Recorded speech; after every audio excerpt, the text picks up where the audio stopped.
아니면 이 강릉에 있는 많은 교회들이 그렇게 기억하는 교회, 과연 초대교회가 예수가 그리스도라고 하는 이 완전한 복음을 가지고 로마까지 복음해 나갔는데 바로 우리 교회가 그런 축복을 응답받는 교회였구나라고 증거를 남길 만한 그런 교회가 되기를 저는 소원하고 있습니다. 우리가 많은 실력 있는 사람, 능력 있는 사람 있으면 좋겠지만 사실 지방이라고 하는 한계 자체는 뭐 어쩔 수 없이 갈릴리 지역이기 때문에 나사렛 출신들이 주로 모여든 곳이기 때문에 사실 큰 인물이 많지 않습니다.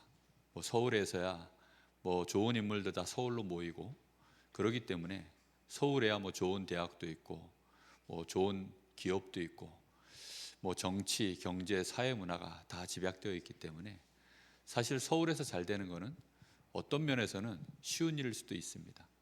그러나 진짜 하나님의 역사는 연약한 자들 또 정말 작은 자들을 통하여 하나님은 천을 이루고 강국을 이루시는 것이 하나님의 방법이시기 때문에 우리는 언약 붙잡고 정확하게 나아가면 될 줄로 믿습니다. 특별히 하나님이 가장 예수님의 공생애 동안에 마음을 담아서 하신 일이 뭐냐면 제자들을 정말 전도자로 세우는 겁니다. 다시 말하면 이 제자들이 복음을 정확하게 알기를 원하시는 거예요. 복음을 정확하게 안다는 말은 뭐냐면 복음이라고 하는 글자를 아는 것이 아니라 복음의 실제 내용을 아는 겁니다. 그리고 하나님이 왜 우리에게 이 복음을 주셨는가에 대한 그 동기를 우리가 아는 거거든요. 실제 현장에서 우리가 전도를 해보면 너무나 안타깝게 이 복음의 실제 내용을 너무 모르는 사람들이 참 많습니다. 뭐 불신자들이야 뭐 말할 것도 없죠. 근데 중요한 거는 뭐냐면 교회를 오랫동안 다닌 분들이 이걸 잘 몰라요. 그러다 보니까 본인이 흔들리는 거죠, 일단. 그리고 전도할 수 있는 기본적인 내가 어떻게 전도를 해야 될지 어떤 방법적인 측면만 자꾸 찾게 되어 있지 하나님이 역사하시는 부분에 대하여 놓칠 수밖에 없습니다. 우리가 어떤 동기를 가지고 있냐, 하나님이 복음을 주신 동기를 알아야 우리의 동기도 올바르게 되게 되어 있습니다. 그래서 우리는 정말 우리가 캠프를 계속해 나가려고 하면 결국은 하나님의 역사가 일어나야 되거든요. 하나님이 역사하실 때에는 뭘 보고 혹시 역사하시는지 여러분 알고 있습니까? 하나님이 역사를 진행해 나가시는 그 시간표를 어디에다 기준 삼고 계시는지 여러분 혹시 알고 계시나요? 그걸 정확하게 알아야 우리는 거기에 인도를 받는 겁니다. 열심 있는 사람이 준비됐을 때가 아닙니다. 실력 있는 사람, 능력 있는 사람이 준비됐을 때가 아니라 정말 이 복음을 정확하게 알고 그 복음으로 생명을 살려내고 그를 구원해내고 그리고 그 사람이 나와 같이 이 복음을 또 알고 누리고 전달할 수 있는 사람으로 준비시킬 수 있는 그런 우리 식으로 얘기하자면 사역자입니다. 정말 이 복음을 정확하게 전달할 수 있는, 그래서 한 사람에게 이 복음으로 치유도 해주고 답도 주고 이 사람의 인생을 전도자의 여정을 갈 수 있도록 실제 방향을 제시해 줄 수 있는, 비전을 열어줄 수 있는 그런 사람을 보고 사역자라고 합니다. 그 사역자가 있냐 없냐에 따라서 하나님은 역사를 해나가셔요. 문을 열기도 하고 닫기도 하고. 그러니까 초대교회에도 예수님이 세우신 제자들이 있지만 그들 가운데 땅끝, 저 이방인, 거기에 대하여 눈이 닫혀 있으니까 하나님은 어쩔 수 없이 새로운 시작을 또 하셨거든요. 그러니까 우리가 얼마만큼 여기에 준비되느냐. 그래서 우리가 캠프 때 몇 번 말씀을 드렸지만 누가 누구와 함께 들어가느냐, 이 말은 결국은 누구와 함께라는 그 말은 이 한쪽 지역에 정말 준비된 일꾼, 다시 말하면 복음 전할 수 있는 사역자가 준비되어져 있으면 하나님은 그 사람 때문에 여기를 움직입니다. 로마를 가슴에 진짜 품은 바울팀이 나오니까 하나님은 바울을 통하여서 로마 복음화의 중요한 문들을 다 열어놓고 그걸 준비하고 할 수 있도록 축복하셨어요. 우리가 그래서 내 주변에 있는 사람들, 우리가 정말 기도하고 있는 이 귀중한 대상자들이 있지 않습니까? 우리가 이 복음 전하려고 많은 지금 사람들을 가슴에 품고 기도하고 있을 터인데, 우리는 그 사람들의 앞면이 아니라 뭘 볼 수 있어야 되냐면 이 숨겨져 있는 뒷면을 보여줘야 됩니다. 이 사람들의 숨겨져 있는 뒷면이 지금 어떻게 되어 있습니까? 사실은 이스라엘 나라가 로마에 속국되어 있는 상황 아닙니까? 그럼 로마에 속국되어 있는데 그 안에서 성공했다? 그 안에서 굉장히 지금 내가 부자다? 사실은 이게 말이 안 되는 거거든요. 숨은 뒷면은 이미 로마에 속국되어 있어요. 왜 저 북한에 있는 고위 간부들이 탈북을 합니까? 그리고 요즘은 탈북해서 대한민국까지 오려고 하면 억 단위 돈이 든대요. 근래에 얘기를 들어보니까 억 단위 돈이 든답니다. 근데 왜 그렇게 해서라도 그 위험을 무릅쓰고 그 돈을 주고 탈북을 해서 대한민국까지 들어오려고 합니까? 아니, 중국에다가 삼성 같은 그룹에서 그 공장을 짓고 크게 거기에 시설을 돌리다가, 아니 왜 중국에서 그 많은 손해를 보고 감수하고 공장을 철수를 해서 다른 동남아 국가로 공장을 짓습니까? 그게 무슨 말이냐면 거기서 아무리 잘 돼도 결국은 이런 숨은 뒷면 때문입니다. 거기 있어가지고는 안 되는 거죠. 여기서 내가 아무리 잘 먹고 잘 살아도 안 된다는 거죠. 지금 사람들의 뒷면, 이 속국이 어디에 속국되어져 있죠? 사실상 이 지옥이라고 하는 배경 안에 사람들의 인생이 딱 묶여 있습니다. 여기에 노예되어 있거든요. 그러니까 우리는 이런 뒷면을 실제로 얼마만큼 보느냐, 거기에 따라서 이 사람이 지금 엘리트구나, 이 사람이 지금 굉장히 경제인이구나, 아니면 지식인이구나, 아니면 뭐 이 사람이 지금 굉장한 유명인이구나, 나보다 이 사람이 더 뛰어나구나, 이런 거에 우리가 눌리지 않습니다. 직장 가면 다 계급사회 아닙니까? 직장 가면 위에 상사가 있고 뭐 동료들이 있고 뭐 부하 직원들이 있고 이런데, 그리고 또 학교 가면 세상 나가면 다 경쟁 체제 아닙니까? 그런 걸로 우리는 순위가 나도 모르게 알게 모르게 매겨져 있는데, 우리가 뒷면을 못 보면 사실 그들 앞에 복음 전하기가 어려워요. 그래서 사람들이 이걸 모르니까 많은 분들이요, 심지어는 이런 부분에 잘 안 보이니까 복음 전하러 나가면 주로 누굴 만나려고 하느냐, 뭐 저 강릉 저 시청 들어가서 시장님 만나고 이래야 되는데, 시장님 만날 생각을 안 하고 저 동네 놀이터 공원에 가서 초등학교 아이들한테 복음 전하려고 그래요. 이게 무슨 뜻이죠?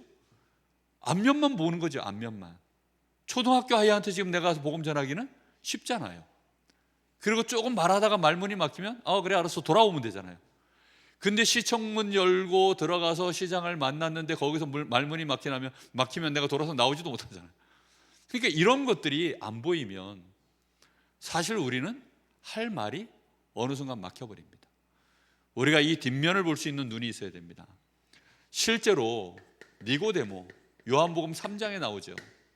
이 사람은 유대인의 관원이라고 나옵니다. 바리새인이라고 나옵니다. 유대인의 지도자고 바리새인입니다. 굉장한 엘리트죠. 근데 이 사람이 밤중에 예수님을 찾아와요. 예수님을 찾아왔더니 예수님께서 그 사람에게 딱 바로 던진 말입니다. 네가 거듭나지 않고서는 하나님 나라를 볼 수 없느니라, 이렇게 말씀을 하셔요. 그러니까 이 니고데모가 그 말 앞에 뭐라고 얘기하냐면, 아니 사람이 어머니의 뱃속에서 한 번 나왔는데 어떻게 뱃속에 또 들어갔다 나올 수 있겠습니까? 이게 무슨 말이죠? 이 사람들이 지금 뭘 전혀 모르느냐, 영적인 지식이 전혀 없는 거예요. 영적인 무지. 이러니까 실제 영적 세계가 있고 인간 자체가 영적 존재고 하나님이 영으로 계시고 사단도 영으로 있고, 그런데도 불구하고 영원한 세계가 다 있는데 영적으로 너무 무지하니까, 아니 사람이 어떻게 거듭납니까? 거듭난다는 얘기를 육신적인 해법으로만 생각을 해내는 거예요. 그러니까 엄마 뱃속에 들어갔다 나왔다 들어갔다 나왔다, 그 100번을 들어갔다 나왔다 해도 육으로 난 것은 뭐라고요? 육이니라. 아무 소용없다는 것입니다. 우리는 육신으로 부모에게서 한 번 태어나고, 그리고 한 번 더 태어나야 되는 건 뭐죠? 우리의 영이 하나님을 만날 때 새 생명을 얻는 걸 보고 거듭난다고 하는 것입니다. 근데 이런 말들을 지도자인 니고데모가, 그것도 성경의 이 리더인 이 바리새인이 이걸 모르는 거예요. 지금 오늘날 교회 다니는 신자들 중에 이런 의미를 모르고 다니는 신자들이 너무나도 많은 거예요. 우리가 불신자를 만나고 새가족들한테 반드시 이런 비밀들을 알려야 됩니다. 거듭난다는 얘기, 이거 전혀 모르고 있거든요, 정말. 그러다 보니까 흔들리는 것입니다. 내가 거듭났다는 말은 누구 자녀로 다시 태어난 거예요? 하나님 자녀로 태어난 거거든요. 그럼 너의 신분이 뭐가 됐든지 간에 누구 자녀입니까? 하나님 자녀. 아유, 저는 예배도 잘 못 드리고 한 번도 안 가면 괜찮아요. 속 썩이는 하나님 자녀입니다. 그런 거예요, 그냥. 예? 저희 딸내미가 요즘 저 외관에 가 있어가지고 한 번씩 보고 싶더라고요. 근데 못 봐요, 보고 싶어도. 뭐 요즘 뭐 영상 통화하면 되는데, 그래도 뭐 저거 이러다 보면 잘 통화도 못 하게 되고 뭐 이래요. 그럼 어떻게 돼 있죠? 멀리 떨어져 있는 자녀죠, 뭐. 안 그렇습니까? 보고 싶지만 만날 수 없는 자녀, 뭐. 예? 어쩌다 만났더니 살쪘더라 자녀, 뭐 이런 거지, 뭐. 예? 뭐 그런 거지, 뭐. 예? 그 신분이라는 거예요, 신분. 우리가 하나님의 자녀로 거듭난다라는 의미는 그 운명 자체가 바뀐 거예요. 근데 이런 사실들에 대하여 잘 못 보는 거죠. 이 사람은 지금 배경이 뭐죠? 거듭나지 못한 자는 하나님으로부터 떨어져서 마귀 자녀로 지금 죄인으로 묶여 있는 상태. 이제 이런 것이 보여져야 니고데모가 갖고 있는 바리새인이라고 하는 칭호, 유대인의 지도자라고 하는 그 안면에 속지 않게 되는 거예요. 우리의 기도가 절실하게 될 줄 믿습니다. 제자들은 질문을 하는데 결국은 무엇을 가지고 질문하냐면 육신 세계에 가지고 모든 관심과 질문을 던지는 겁니다. 왜지요? 그들의 각인뿌리 체질이 여기에서 만들어졌으니까. 사도행전 1장 6절 7절에 오늘 오전에도 메시지 나눴지만 이스라엘 나라의 주권을 회복할 때가 이때입니까? 그러니까 사람들은 아는 것이요, 중요하게 여겨지는 것이 뭐밖에 없느냐? 눈에 보이는 거. 그걸 중요하게 생각하고 그걸 쫓아서 온 거예요. 그러니까 그게 언제쯤 해결될까? 그러니까 우리가 복음 전할 때 이 사람들은 지금 관심이 어디 있느냐? 육신의 것에 있습니다. 실제 영적인 것에 어마어마하게 시달리는 사람들은 또 얘기가 다르지만 대부분의 사람들은 육신 문제 해결이 예수 믿는 이유가 아닐까? 나름대로 그런 생각을 합니다. 내가 예수 믿으면 육신 문제가 어떻게 해결되지? 내가 어떤 복을 받지? 보통은 이런 계산을 갖고 있어요. 그런 수면 뒷면을 못 보면 우리가 전하는 이 복음이 잘못하면 엉뚱한 방향으로 합니다. 어느 날 베드로가 드디어 안진뱅이의 안면을 본 게 아닙니다. 이 사람이 지금 안진뱅이라는 모습은 말 그대로 나면서 안진뱅이에요. 그러면 우리가 볼 때는 절대 불가능 아닙니까? 그죠? 아니, 이 사람한테 복음을 전해야 되는데 사도행전 3장 1절에서 12절에 보니까 여기 안진뱅이에게 베드로가 어떻게 복음을 전하죠? 은과 금이 많아야 되는 육신봉사 2차원으로 이 안진뱅이를 만나려고 하면 부담 팍팍 됩니다. 그렇죠? 우리가 잘못하면 부담 엄청 생겨요. 우리가 캠프 하다 보면, 이번에도 캠프 때 잠깐 그런 포럼이 나오길래 제가 그렇게 말씀을 드렸어요. 저 현장에 들어갈 때는 우리가 좀 더 괜찮은 프로그램이라든가 이런 것들을 좀 준비해서 들어가야 될 것 같아요 라고 그런 포럼이 나오길래 그거 아니라 그랬어요. 왜 그게 아니냐면 우리가 앞면을 보면 물론 그게 문이 될 수는 있습니다. 그런데 어느 날 베드로가 이 안진뱅이를 볼 때 은과 금을 가지고 쳐다본 거예요. 은과 금을 가지고 쳐다보면 우리가 해줄 수 있는 게 별로 없습니다. 그런데 이 사람에게 진짜 필요한 건 뭐죠? 영적 안진뱅인 거예요. 영적으로 오랫동안 운명적으로 나면서부터 이렇게 묶여있는 자이기 때문에 이 사람을 실제로 이 사람에게 필요한 것은 오직 뭡니까? 그리스도이신 줄로 믿습니다. 여러분, 이 그리스도가 전달되어질 때 그 다음에 하나님이 역사하셔서 이 안진뱅이를 일으켜 세우기도 하고 필요하다면 주저앉히기도 하고 그렇게 하시는 거죠. 우리의 눈이 바뀌어지기를 바랍니다. 여기에 우리는 그래서 마태복음 16장 13절에서 20절에 보면 대부분의 사람들이 예수님을 쳐다볼 때 어떤 수준으로 쳐다보느냐? 전부 예수님을 쳐다볼 때 육신의 수준을, 요 동기를 가지고 예수님을 쳐다본다는 사실을 잊어버리면 안 됩니다. 우리가 가서요, 이 복음을 전하고 많은 사람들이 교회에 대하여 오해하는 부분이 뭐냐면 전부 이 부분이에요. 이 부분. 그러니까 육신적으로 너무 무너져 있든지, 아니면 육신적으로 너무 나보다 잘 돼 있든지, 이러면 복음 전하기를 부담스러워합니다. 그렇지 않거든요. 여러분, 육신적으로 너무 무너져 있으면 될 것 같습니까? 이 사람이 막 엄청 가난해요. 한번 보니까 여기 강릉에 잘생긴 그 양반이, 그 사람이 거지인지 아닌지 알 수가 없어요. 근데 거지가 맞는 것 같아요. 보면 뭐 늘 그 한겨울 옷에, 시커먼 옷에 머리는 길게 따가지고, 근데 생긴 건 엄청 잘생겼고, 하여튼 근데 수염은 또 이렇게 덥수룩 하고, 막 얼마나 안 씻었는지 막 뭐 가까이 가서 보지 않았기 때문에 냄새는 어떤지 모르겠는데, 하여튼 근데 그 사람이 거기다가 예를 들어 뭐 에이즈가 죄송합니다 그 사람, 하여튼 그런데 그런 사람인데 거기다 또 뭐 에이즈가 걸렸고 암에 걸렸고, 또 이 사람은 뭐 알고 봤더니 뒤에 뭐 빚이 어마어마하고, 내가 이 사람하고 관계를 맺었다가는 이거 잘못하면 내가 엮여가지고 나도 곤욕을 치를 수 있겠다, 이런 생각이 들면 복음 전할 수 있겠습니까? 복음 전할 마음이 아예 안 생기죠. 그죠? 또 반대로 너무 사람이 높은 거예요. 나하고는 비교도 할 수 없을 만큼 정말 인격적으로도 훌륭하고, 돈도 많고, 인기도 많고, 그러면서도 엄청 겸손하고, 가진 친구도 실제 많고, 지금 삶이 너무 행복에 둘러싸여져 있는 그런 모습. 나는 오직 아는 건 복음밖에 없는데, 나는 오직 그리스도 한 분밖에 모르는데, 이 사람은 막 그에 비해서 모든 걸 다 가진 거예요. 복음 전할 수 있겠습니까? 우리가 이런 부분들이 정말 오직 복음으로 결론이 안 내려져 있으면 복음 전하기 정말 어렵습니다. 올 F를 맞았는데 나에게 올 F를 주신 교수님한테 가서 복음 전할 수 있겠습니까? 그런 게 쉬운 일이 아니잖아요. 그죠? 물론 꼭 그렇게 극단적인 상황에서 해야 된다, 이런 말은 아니에요. 그런데 초대교회는 훨씬 더 어려웠어요. 이 사람들은 복음 전하면 죽이겠다고 하는 상황입니다. 왜 예수 이름으로 말하냐, 아예 예수 이름도 못 꺼내게 만드는 그런 상황입니다. 그런 상황 속에서 이 사람들은요, 복음을 전했거든요. 오늘 본문이 바로 딱 그 본문입니다. 마태복음 17장 1절에서 9절. 여기 보면 지금 이 사람들 눈에 베드로, 요한, 야고보, 예수님의 수제자 3명입니다. 근데 이 제자 3명 눈에 모세, 이스라엘 나라의 최고 지도자 아닙니까? 모세, 엘리야, 그리고 누구요?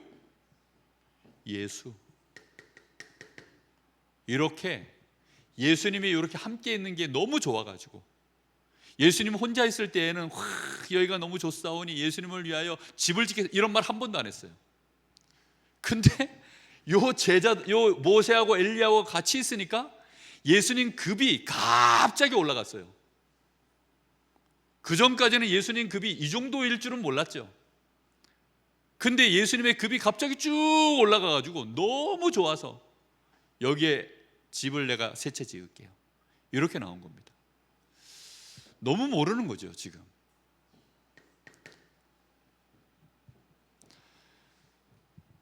그래놓고 마태복음 17장 24절 27절에 보니까 이제 이 변화산에서 내려왔는데 막바로 세금을 내라 하고 나온 겁니다. 세금을 내라 그러니까 그 세금 낼 돈이 없어가지고 또 쩔쩔매는 상황이 옵니다. 그러니 이거 천국과 지옥을 왔다 갔다 하잖아요 지금. 예? 되겠습니까? 육신적으로 보면요, 도대체, 그러니까 우리가 헷갈리는 거예요. 교회 와서 복음 받고 은혜 받으면요, 하나님의 나라에 서 있다가 집에 가니까 순식간에 그래서 대판 한바탕 하고 나면 그럼 그렇지, 나 같은 게 되겠나. 우리는 딱 그렇게 떨어지거든요. 그런 거에 우리는요, 너무 많이 우리가 속아요. 그러니까 불신 현장에 이 뒷면을 보기가 너무 어려운 겁니다. 속지 않기를 예수님의 이름으로 축복합니다. 예수님은 그래서 아무하고도 의논하지 않으셨어요. 제자들이 하나도 이해도 못합니다. 심지어 그래 하지 마시옵소서라고 정말 반대까지 하고, 베드로는 아예 예수님 멱살을 붙잡고 저쪽으로 끌고 가서 예수님한테 막 따지고, 베드로 나이가 더 많았거든요, 예수님보다. 그러니까 나이가 많다는 이유로 예수님 멱살 붙잡고 저까지 갔어요. 그래가지고는 막 꾸짖었다라고 나옵니다. 그러니 그럼에도 불구하고 예수님은 십자가를 지셨습니다. 십자가에서 모든 문제를 끝내신 줄 믿습니다. 그 주님께서는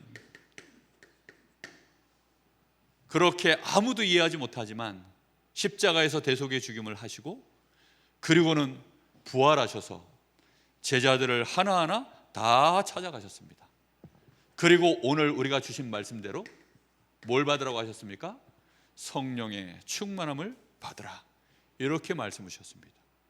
우리가 복음의 내용과 동기라는 것이요, 이런 숨은 뒷면 속에서 우리 자신을 정확하게 보고 인도받지 못하면, 잘못하면 대상자를 자꾸 이렇게 쳐내고 저렇게 쳐내고, 무슨 지금 대기업의 신입사원 포스입니까? 그거 아니거든요. 우리가 전도 대상자가요, 그렇게 되어 있지 않아요. 하나님의 계획과 우리의 생각은 달라요. 하나님의 수준과 우리의 수준은 정말 다릅니다. 기준도 다 다릅니다. 그래서 하나님의 계획이 있지 않을까, 하나님의 시간표가 혹시 이번에 와 있지 않을까. 그래서 우리는 그걸 정확하게 모르니까 노크하는 것입니다. 어디든지 문이 열리면 가보는 거예요. 가서 뭐 하는 거죠? 이 복음을 전달하는 것입니다. 전달할 기회가 된다면 이 복음을 증거하는 것입니다. 사람들은 자기가 지금 고난을 당하고 있으니까 어려움 당하는 이 문제 해결받기를 정말 원하고 있습니다. 자기 문제를 당장 어떻게든지 누구든지 해결만 해주면 신천지든 만천지든 다 갑니다. 아니, 교회 다니는 많은 신자들, 심지어 목회자들도요, 신천지에 가는 걸 보면서요, 정말 깜짝 놀랐어요. 아니, 자기 문제만 해결해 주면 다 가요. 근데 중요한 건 뭐냐, 내가 당하는 이 고난의 진짜 이유를 하나님은 말씀하고 계시는데 그걸 아무도 말을 안 해줘요. 하나님이 우리에게 복음 주신 이유는요, 우리가 당하고 있는 고난의 이유 때문입니다. 우리가 왜 어려움을 당하고 문제를 당하는지 그 이유 때문에 하나님이 복음을 주신 거거든요. 하나님이 우리에게 복음 주신 이유는, 일단 먼저 결론을 내려야 됩니다. 우리가 고난당하는 이유는요, 원인을 알면 이제 이렇게 느껴집니다. 아, 이게 당연히 올 수밖에 없는 거구나. 이거는 그래서 이 문제는 필연적으로 터지는 거구나. 그런데 이거는 내 힘으로는 절대 해결할 수 없는 문제구나. 이렇게 딱 느껴지면 정확하게 메시지가 들어간 겁니다. 정말 우리 새가족들 또는 교회를 오래 다녔지만 이거 모르면 예수 믿을 이유가 우리는 정확하게 나와지질 않아요.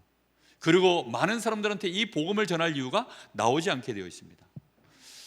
우리가 캠프를 하는 데 있어서 이런 눈을 뜬 일꾼이 준비되어 있지 않으면 하나님은 문을 이런 일꾼이 있냐 없냐에 따라서 열기도 하고 닫기도 한다는 사실 기억하셔야 됩니다. 제가 처음에 서론에 뭐라고 얘기했습니까? 저희 교회는 정말로 성경적인 전도운동하는 교회, 초대교회가 했었던 그 전도운동 하는 교회가 교회의 모델로 남기를 원합니다. 그러려고 하니까 이런 눈을 뜬 실제적인 일꾼들이 일어나야 되는 겁니다. 기도하시면서 말씀 들으시기 바랍니다. 고난의 이유가 뭡니까? 하나입니다. 하나님을 떠나서. 그냥 하나님을 떠난 것이 아니라 로마서 3장 23절 범죄함으로 말미암아 하나님의 영광에 이를 수 없게 되었는데, 하나님 앞에 지었던 이 원죄가 누구에게 지금 와 있습니까? 모든 사람에게 다 와 있다는 사실, 이 원죄가 모든 사람에게 다 와 있다는 사실, 그게 우리가 고난당하는 근본적인 이유예요. 그 사실을 알아야 됩니다. 이렇게 되어지니까 우리는 어쩔 수 없이 우리의 삶 자체가 문제입니다. 어떤 문제 속에 빠져 있느냐? 지금 현재 대략 12가지 정도가 문제라고 성경에는 밝히고 있습니다. 앞으로 시간 지나면 더 많이 정리될 수도 있습니다. 일단 우리는 어디에 빠져 있느냐? 함정에 딱 빠졌어요. 어떤 함정에 빠집니까? 내가 하나님을 떠나서 원죄 가운데 하나님의 영광에 이를 수 없는 상태가 되어지니까 결국은 빛을 잃어버렸고 중심을 잃어버렸어요. 근원을 잃어버렸습니다. 그러니 이제는 믿을 게 나밖에 없어요. 나 중심으로 가는 겁니다. 죄인 된 나, 마귀에게 잡혀있는 나, 하나님을 떠나서 생명을 잃어버린 나, 그런 내가 내 인생의 주인이 되어져 있어요. 그런데 그 나는 아는 게 뭐밖에 없습니까? 육신적인 것밖에는 몰라요. 그러다 보니까 뭘 갈구하며 살아가야 되죠? 성공을 향하여 성공 중심으로 인생을 몸부림치도록 그렇게 되어져 있어요. 이렇게 살아야 되니까 얼마나 힘들고 피곤하겠습니까? 내가 해야 돼요. 내가. 아니 마태복음 5장에 보면 6장에 보면 예수님이 이렇게 말씀했습니다. 공중나는 새를 봐라. 들에 핀 백합화를 봐라. 걔네들이 길쌈수고 안 하는데 누가 먹여 살린다고요? 하나님이 먹여 살려요. 할렐루야. 근데 사람은 어떻게 됐습니까?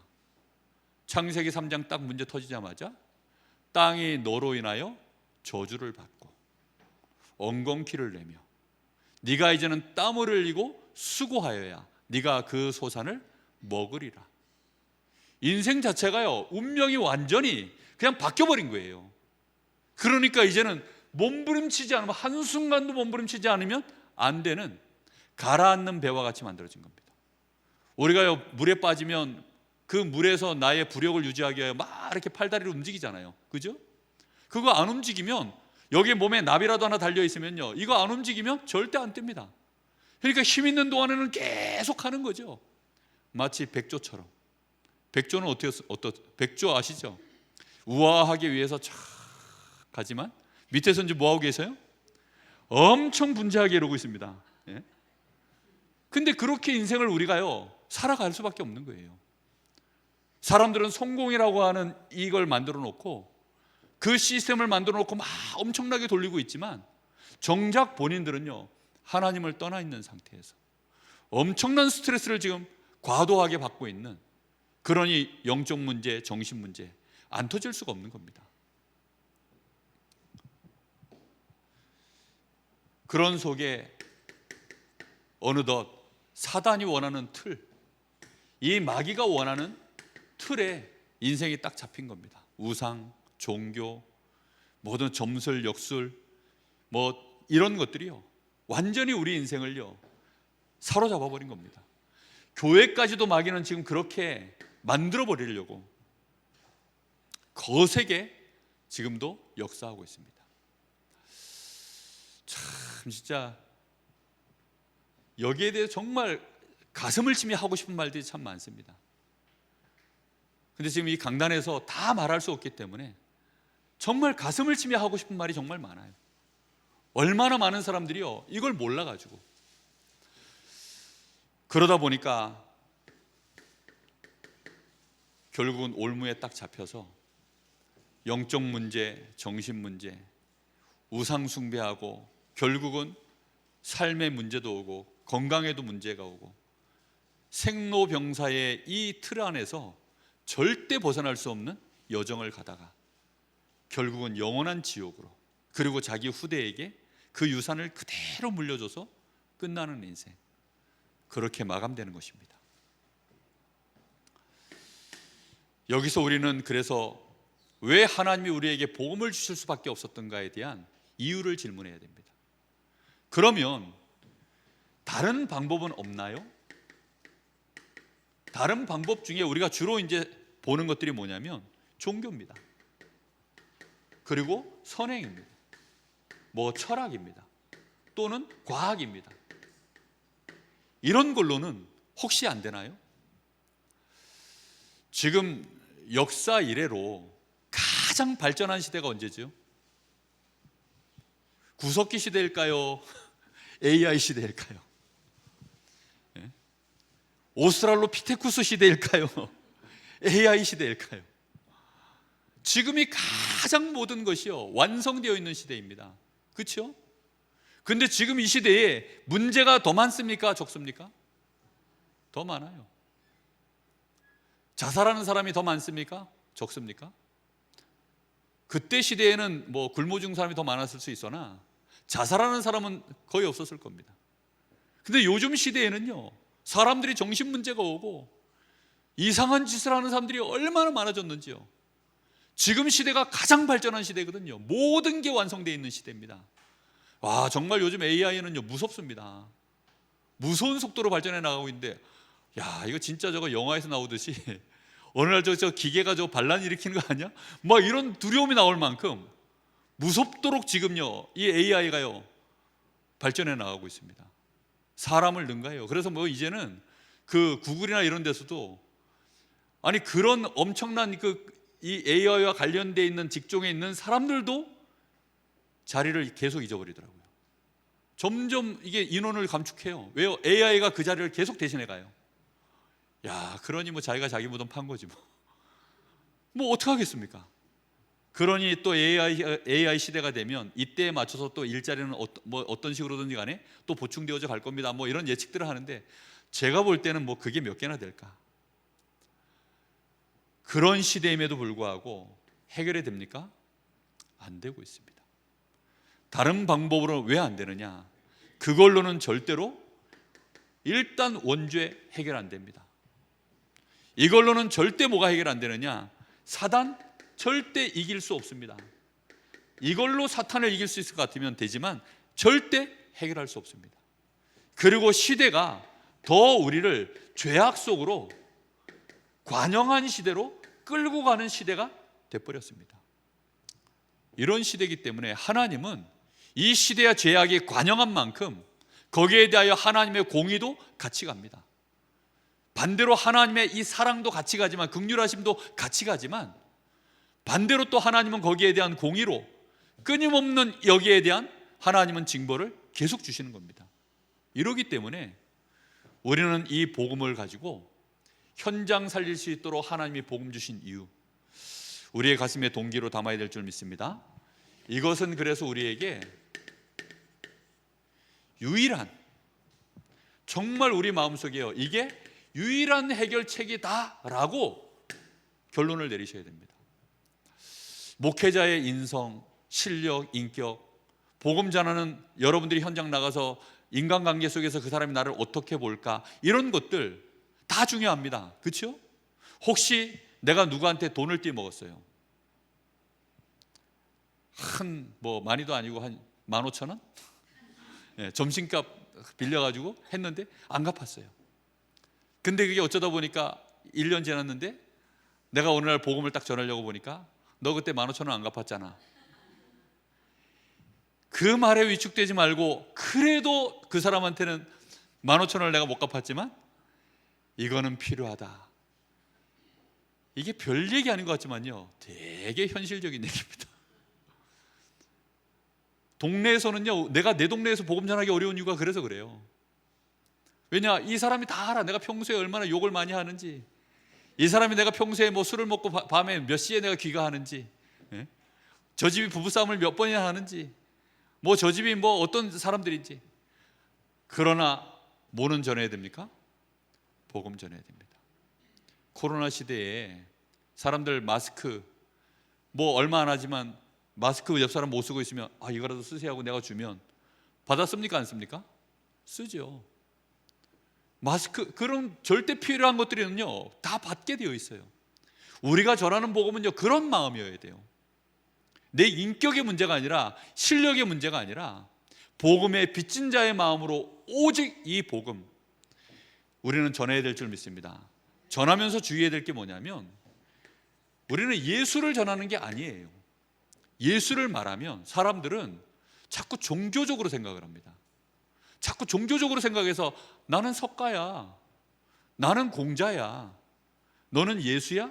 자꾸 이렇게 나옵니다. 그게 아니고 우리는 뭘 전하는 겁니까? 그리스도요. 저쪽에서 그러면 예수 말고 그리스도라니까요. 그리스도라고 말해야 돼요. 저 상대방이 자꾸 엉뚱한 소리 하면 그 말 말고요, 그리스도요. 제일 대화가 안 되는 사람이 누군지 아세요? 천주교 신자. 제일 대화가 안 됩니다. 서로 아예 이게 들고 있는 경이 다르면 차라리 나아요. 그 다음에 어설프게 교회 좀 다녀서 성경 공부한 사람.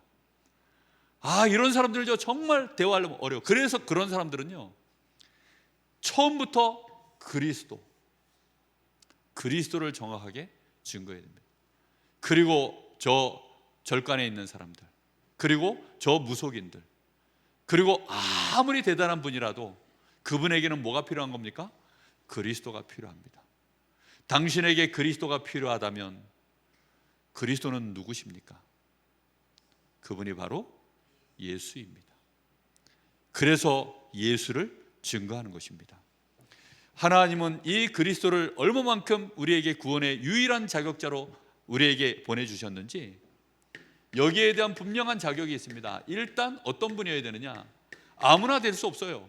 예언된 분이라야 됩니다. 그래서 창세기 3장 15절, 출애굽기 3장 18절, 이사야 7장 14절, 이런 말씀들이 전부 다 구약 성경 전체가 예언의 말씀이죠. 그리고 그것을 실제로 성취하러 오셨습니다. 그 성취된 분이 알고 봤더니 누구신 거예요? 부활하신 예수님인 줄로 믿습니다. 이 부활하신 예수님을 우리가요, 마태복음 16장 16절에 신앙 고백하면, 신앙 고백하는 그 순간에 우리는 하나님의 자녀가 되는 어마어마한 반석 위에 세워진 교회가 되는 것입니다. 하나님은 이 그리스도를 이 땅에 보내시려고 하나님 자신이 육신이 되어져서, 말씀이 육신이 되어져 자기 백성 가운데 오셨다라고 말씀하고 있어요.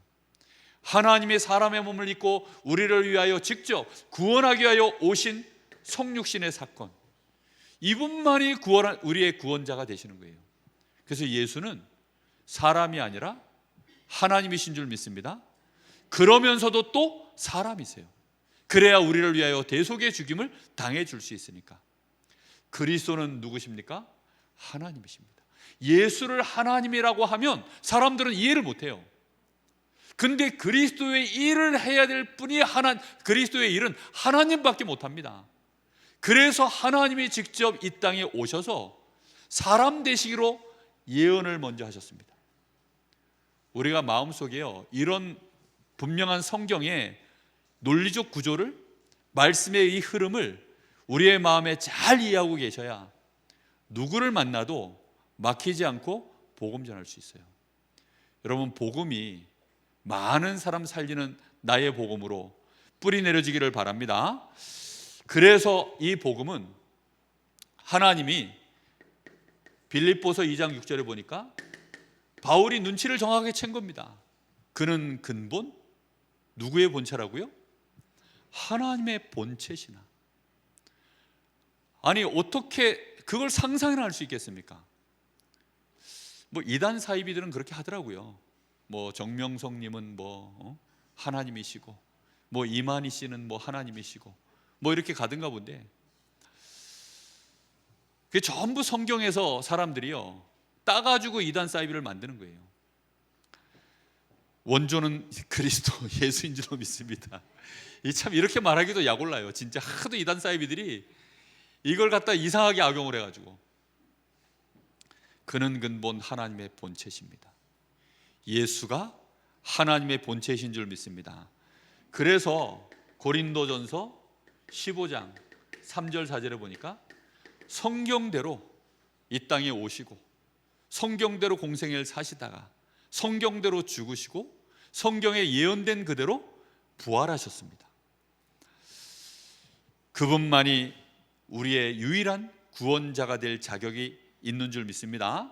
그래서 이분은 이제 종국에는 세계복음화가 진행되고 난 이후에 사도행전 1장 11절에 보니까 재림주로 이 땅에 오시는 겁니다. 그래서 우리의 여정은 우리 주님이 재림하실 그때까지 가야 되는 언약의 바통을 계속 이어가는 것입니다. 자, 그렇다고 한다면 이게 전부 우리가 아는 얘기 같은데 정리가 안 돼 있으면 정말 이거 새가족들이나 저 불신자들에게요 복음 전하지를 못해요. 그래서 자꾸 반복해서 정리를 하는 겁니다. 참 구원이 뭡니까? 여러분 마음속에 참 구원은 뭐죠? 참 구원은요, 말 그대로 구원이라는 말은 이 멸망 상태, 여기 완전히 불가능한 여기에서 우리를 어떻게 한 거예요? 이렇게 싹 뽑아낸 겁니다. 그래서 어떻게 한 거죠? 뽑아가지고 들고 계시는 거예요? 아니잖아요. 이 뽑아서 생명의 자리로 옮긴 것입니다. 아멘. 우리를 이 죄인의 자리에, 이 저주의 자리에서 싹 뽑아서 어떻게 한 거죠? 우리가 인격이 조금 모자라면 다시 집어넣습니까? 그런 거 아니에요. 우리가 조금 하나님 앞에 불신앙하면 하나님 또 다시 집어넣습니까? 그런 거 아닙니다. 그리스도를 정말로 나의 구주로 믿으면 하나님은 나를 뽑아서, 모든 단어가 구원에 관련해서는 그래서요 하나님의 완성형 단어들을 씁니다. 사망에서 생명으로 옮겼느니라, 하나님의 자녀가 되는 권세를 주셨으니, 이렇게 완성된 말씀들을 주셔요. 죄와 허물로 죽었던 너희를 살리는 중이시니라 합니까? 살렸도다라고 되어 있습니다. 그렇죠? 완전히 하나님은 우리를, 그래서 이 구원은 모든 문제의 해결인 거예요. 아멘. 우리 보기에는 아이고 당장 육신 문제 다 해결해 주시고, 당장 우리의 뭐 병도 해결해 주시고, 가난도 해결해 주시고, 자녀 문제도 해결해 주시고, 그게 구원이지 이렇게 생각하지만 그 말이 아닙니다. 아예 멸망의 자리에서 운명 자체를 일단 바꿔버리신 거예요, 이쪽으로. 그래서 모든 문제 해결될 수밖에 없는 신분, 운명이 싹 다 바뀐 것입니다. 그걸 누려나가는 것이 우리의 삶인 것입니다. 에베소서 2장 1절. 그래서 과거 문제 끝이에요. 죄와 허물로 죽었던 너희를 살려버렸기 때문에 끝난 것입니다. 2장 2절에 공중의 권세 잡은 자, 이 마귀를 따라 세상 풍속 따라가던 우리를 여기서부터 어떻게 한 거예요? 완전히 해방시켜 버리신 겁니다. 2장 6절에는 뭐라고 되어 있습니까? 우리를 그리스도와 함께 어디에 앉혔다고요? 하늘에 아예 앉히셨다. 그리고 그것을 오고 오는 여러 세대에 하나님이 어떻게 한다고요? 증거를 너희에게 주시겠다. 뭐 이 정도 했으면 됐지, 안 그렇습니까? 아니 물에 빠진 놈 건져냈더니 보따리 내놓으라는 격이다. 그게 복음이에요. 물에 빠진 우리를 건져주시고 알아서 보따리도 주셨어요. 그게 복음이라니까요. 세상에서는 참 어이없는 얘기죠, 그죠? 어이가 없네, 진짜. 어이가 없는 얘기입니다, 진짜. 근데 너무 어이가 없어서 우리가 안 믿어지는 겁니다. 이 복음은 진짜, 그래서 한 번씩 제가요 생각할 때마다 헷갈려요. 왜 헷갈리냐면, 야, 이게 진짜 맞나? 왜냐하면 제 각인뿌리 체질로는, 그리고 제가 지금까지 만났던 모든 인간관계 속에서 제가 배운 바로는, 제가 배운 미분 적분으로 아무리 풀어봐도 이거는 하나님하고 나 사이에 계산이 안 맞아요. 도무지 이해가 안 되는 일입니다. 그래서 우리가 한 번씩 헷갈리는 겁니다. 그러다 보니까 사람들이 해도 너무하는 문제를 딱 만났을 때, 해도 너무하는 인간을 만났을 때 복음이 이게 효력이 없어 보이는 거예요. 무슨 말인지 이해됩니까? 복음과 아무 상관없이 해도 너무, 제가 예전에 장염이 딱 걸렸는데요. 와, 정말 이 장염이 걸려가지고 막 폭풍 앞으로 뒤로 그냥 막 나오잖아요. 근데 병원에 갔더니 의사가 링겔을 싹 놔주고 그다음에 약을 먹으라 하더라고요. 너무 시달리다 갔기 때문에 약을 딱 주는데요, 믿음이 안 가는 거예요. 이거 먹는다고 되겠나? 근데 거짓말처럼 그걸 먹고 나니까 되더라고요. 아니 그 약하고 이 내 병하고 내가 내 몸에 이 병을 너무 시달리다 갔기 때문에 그 약 하나 먹는다고 되겠나, 이런 생각이요, 이 믿음이 안 가잖아요. 이 조그마한 약 하나가. 여러분은 뭐 의사가 주면 믿음으로 다 드시는지 모르겠는데, 저는 너무 시달릴 때는요 그 믿음이 안 가가지고 이거 먹으면 되겠나 싶은 생각. 근데 시간 지나면 결국은 되더라고요. 무슨 얘기입니까? 하나님이 우리에게 주신 구원입니다. 해도 너무하는 인간 한번 얘기해 보세요. 도대체 어떤 인간이 여러분이 수용 못하는 해도 너무한 인간입니까? 제가 몇 번 말씀드리는데, 그래서요, 십자가에 달린 마태복음 27장에 보면 예수님 좌우편에 그 십자가의 형을 당해야 되는 극악무도한 죄인 강도 두 사람을 같이 매답니다. 그 극악무도한 인간 둘이 같이 매달렸어요. 예수님을 거기다 그 사이에다 낑겨놨으니까 예수님도 어떤 놈이라는 거예요? 그런 인간이라는 거죠. 그런 와중에도 예수님은 어떻게 하셨냐? 한 사람을, 예수님을 고백할 때 네가 오늘 나와 함께 낙원에 있으리라. 그 사람도 구원받고 의인 됐어요. 혹시 여러분들 중에 그 사람한테 죽임받은 일가 친족이 있다면 용납이 될까요? 저는 그런 생각 해봤다니까요. 만약에 저놈이 우리 어머니 죽인 놈이라면, 근데 예수님이 둘이 대화하는 거 들어보니까 네가 오늘 나와 함께 낙원에 있대. 그럼 예수님이 용서되겠어요? 예수님이 용서가 안 되죠. 절대로. 안 믿고 말란다. 그렇잖아요. 말이 안 되는 거죠, 이게. 그래서 우리가요, 고난당하는 이유를 모른다는 거예요. 저 사람이 극악무도한 죄인이 될 수밖에 없었던 이유를 우리는 전혀 모르는 겁니다. 전부 따지기를 뭘로 따지냐? 눈앞에 벌어진 앞면만 보고 따지는 거예요. 다. 뒷면은 하나도 안 보이는 거죠. 그러니까 이 복음이 뭔지를 모르는 겁니다. 참, 한 번은 그 진성 목사가 그 캠프 강의를 하는데 이런 얘기를 하더라고요. 강의 때 얘기했는지 저하고 사석에서 얘기를 했는지 제가 헷갈리는데, 강의 때도 얘기했구나. 교인들이 한 번씩 자기를 들이박는다는 거예요. 너무 들이박아서 자기가 스트레스를 받아가지고 자기는 전도는 뭐 하겠는데 목회는 너무 힘들어서 못하겠다라고 얘기를 했다는 거예요. 상임위원 목사님 중에 한 분한테. 그때 그 목사님이 뭐라고 하셨냐? 야, 그 목사님이 어른 목사님이니까 이제 이 후배 목사한테, 야, 너 교인들이 얼마나 힘들게 일하면서 돈 버는지 아냐? 알 것 같냐? 뭐 어느 정도는 알 것 같습니다. 그랬더니 그 교인들이 그렇게 해가지고 교회 헌금해. 너 그걸로 먹고 살지? 예. 교인들이 너한테 그럼 스트레스 풀 자격 돼, 안 돼? 한 번씩 멱살 잡을 만 해, 안 해? 그거 듣고 보니 그렇네요. 제가 그 말을 딱 듣는데 안 듣는 게 나을 뻔했다. 들으니까 이제 메시지가 들어온 거예요.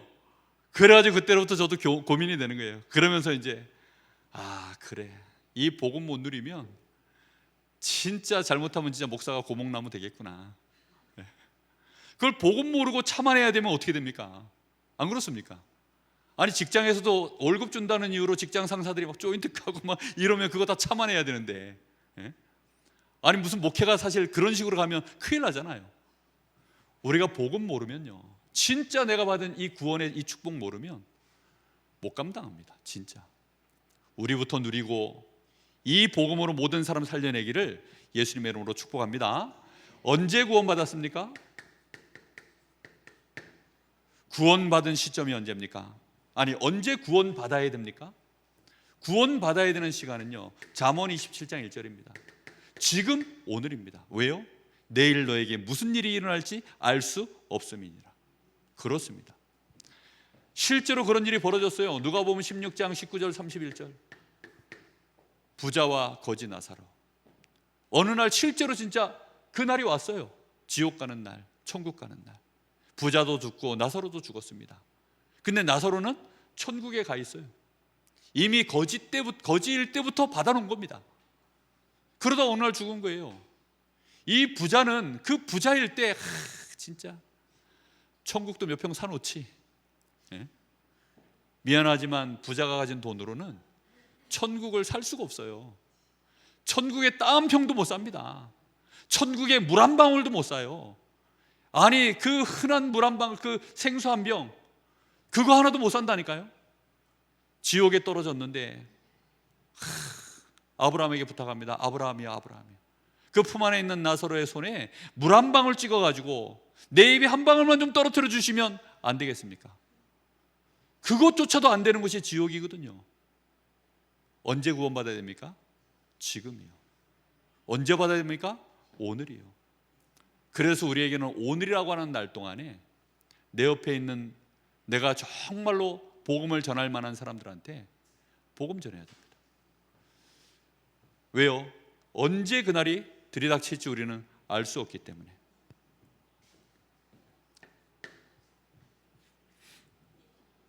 그러면 어떻게 구원을 받습니까?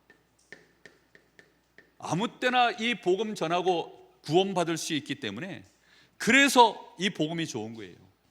분명히 요한복음 1장 12절, 영으로 계신 우리 주님을 지금 영접하면 됩니다. 누구든지 주의 이름을 부르는 자, 누구든지 주의 이름을 믿는 자, 영접하는 자는 하나님의 자녀가 되는 권세를 주신다 그랬습니다. 틀림없이 마음으로 믿으면 돼요. 로마서 10장 9절 10절에 마음으로 믿어 의에 이르고 입으로 시인하여 구원에 이른다. 로마서 8장 2절에는 아예 우리를 정죄함이 없도록 생명의 성령의 법으로 이미 우리를 딱 잡아버리십니다. 그리고 마태복음 10장 32절 33절에 보면 여기에는 정말 중요한 말씀이 나옵니다.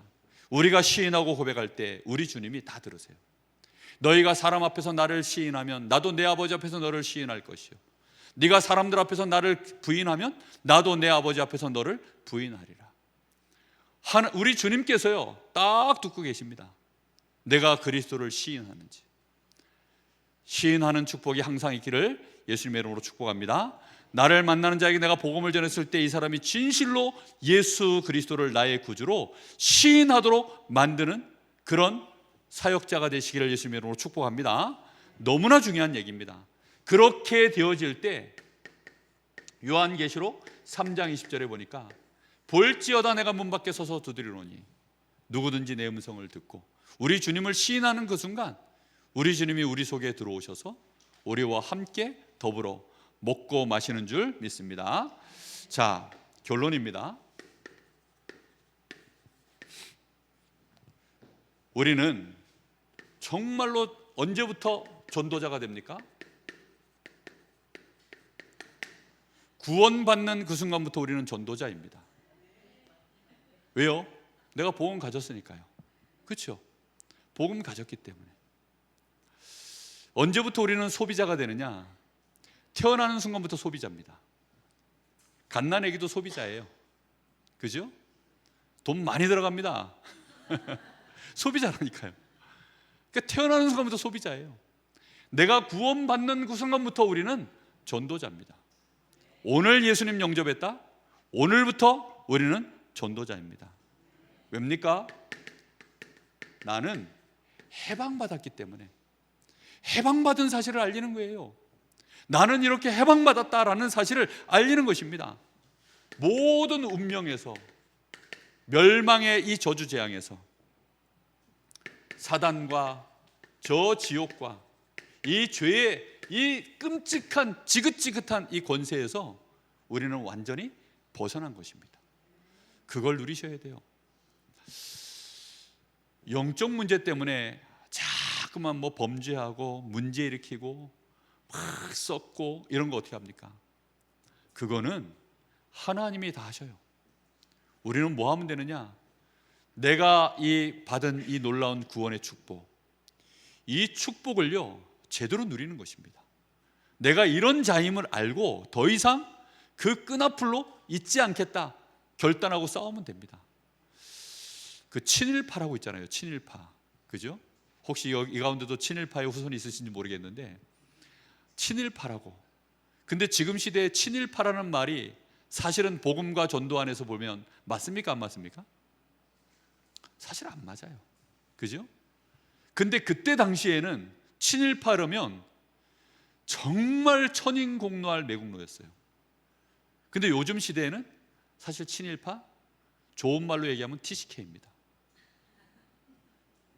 맞지요? TCK라니까요.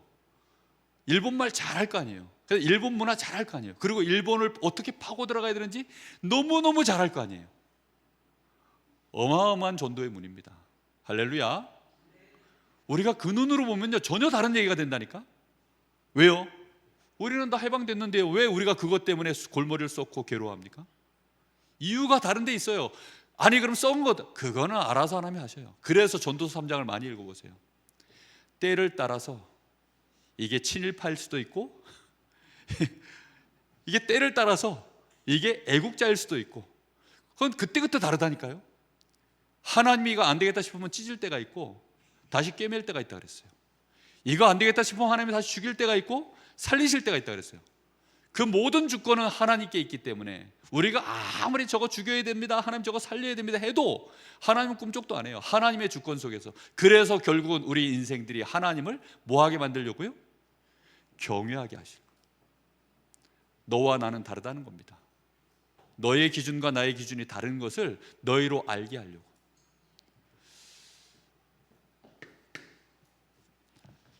이 축복을 가지고 내가 이 자녀된 놀라운 이 권세를 가지고 우리는 사람들을 바라보는 것입니다.